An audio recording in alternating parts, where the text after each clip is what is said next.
Paz de Cristo, família de Jesus. Nós estamos gravando o comentário do terceiro capítulo de 1 Timóteo.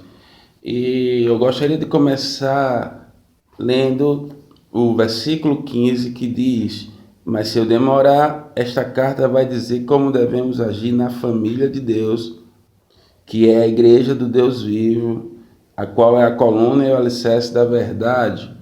Olha que coisa interessante, porque Paulo fala de instruções a líderes e diáconos, mas que essas instruções vão colaborar para o agir na casa de Deus. Então, ele direciona instruções a líderes para que devam agir bem na casa de Deus. E eu acho isso muito interessante porque ele faz algumas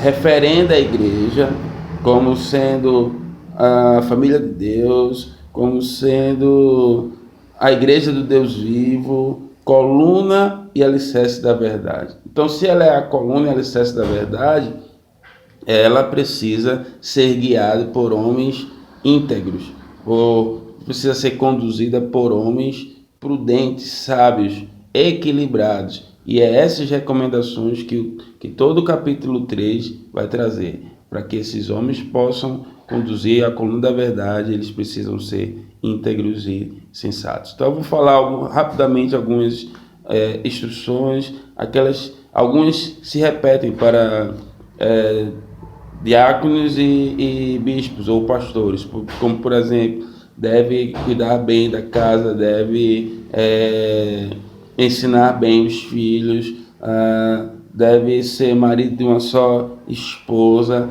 e é uma expressão que diz capaz de governar bem a sua casa. E aí ele fala que também ele deve, o versículo 5 fala que se não sabe governar a casa, no caso do bispo, como vai governar a família de Deus? Como vai governar a igreja de Deus?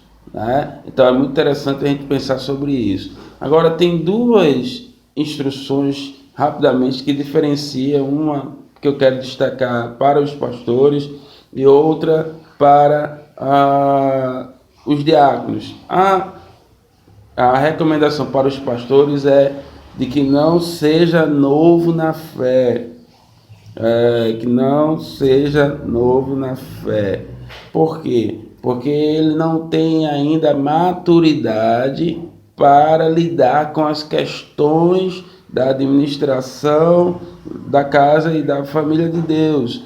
E ele pode ser tentado pelo inimigo, e o texto fala de ficar orgulhoso e ser condenado pelo diabo. Então, o bispo ou o pastor não pode ser novo na fé, ele já precisa ter uma certa bagagem, uma certa experiência para saber lidar com as coisas do ministério. Outra coisa que eu queria destacar sobre o pastor é que ele precisa ser respeitado pelos de fora da igreja. Ele precisa ter o respeito de quem? Da comunidade. A comunidade em volta precisa respeitá-lo, porque ele é uma autoridade ali eclesiástica naquele lugar. Com relação aos diáconos, eu quero destacar duas coisas também. A primeira é que ele precisa não ser ganancioso, porque vai lidar com os recursos da igreja. Normalmente os diáconos cuidam dos recursos, das finanças da igreja.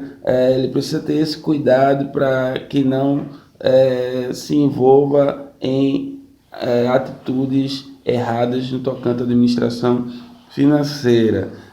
E depois ele diz, a outra recomendação é que ele seja provado para ser aprovado. Então, precisa passar por um período de teste, podemos dizer assim, de verificação de sua conduta, para que ele possa assim ser aprovado e ser consagrado. Né? E eu quero terminar com um texto maravilhoso do versículo 16, que foge ao contexto do capítulo, mas que deixa uma mensagem muito profunda para nós. Ele se tornou um ser humano, foi aprovado pelo Espírito de Deus, foi visto pelos anjos, foi anunciado entre as nações, foi aceito com fé por muitos no mundo inteiro e foi levado para a glória. Ele está falando de Jesus Cristo. E é Ele que nós adoramos e assumimos essa responsabilidade de sermos homens e mulheres prudentes e sensatos na casa de Deus. Deus abençoe a todos.